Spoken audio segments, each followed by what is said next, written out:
there is a prime reality, that of which this is a bad copy, as the Gnostics used to call it.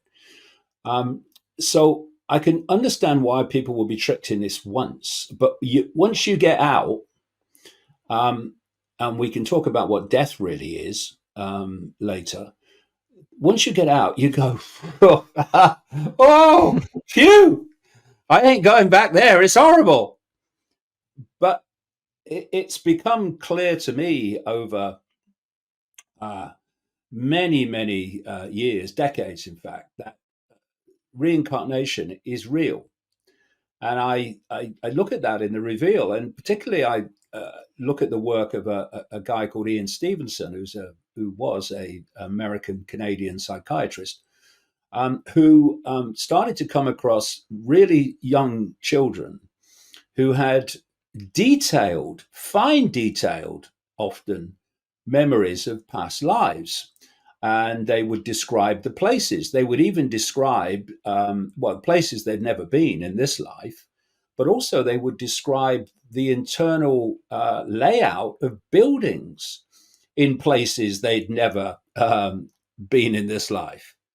And what he then did, and he did thousands and thousands of the studies in different parts of the world, is he checked them out. He would go to the places they're talking about, and he would check the names. They even gave names. He would check the locations and how they describe the locations. He would check the inside of buildings, where the layout was described in detail. And he found that overwhelmingly what they said was true. There was one story I include in the book where there was this young boy, and he said that he was married to a woman who was still alive. So they went over and they had their interaction, and eventually the family he said he was the father of once in a previous life, they said, well, we could never find our father's will. Where is it?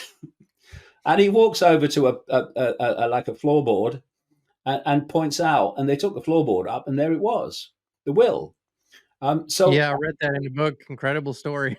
Yeah, so it's like reincarnation is real. Where I differ, and this is where the reveal goes in another direction. Where I differ from those that believe in reincarnation is the reason for it. It's funny enough.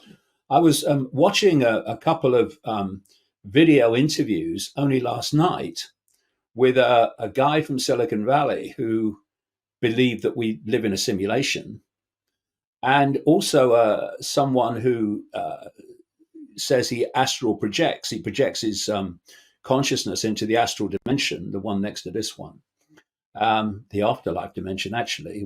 I'm sure we'll get to that.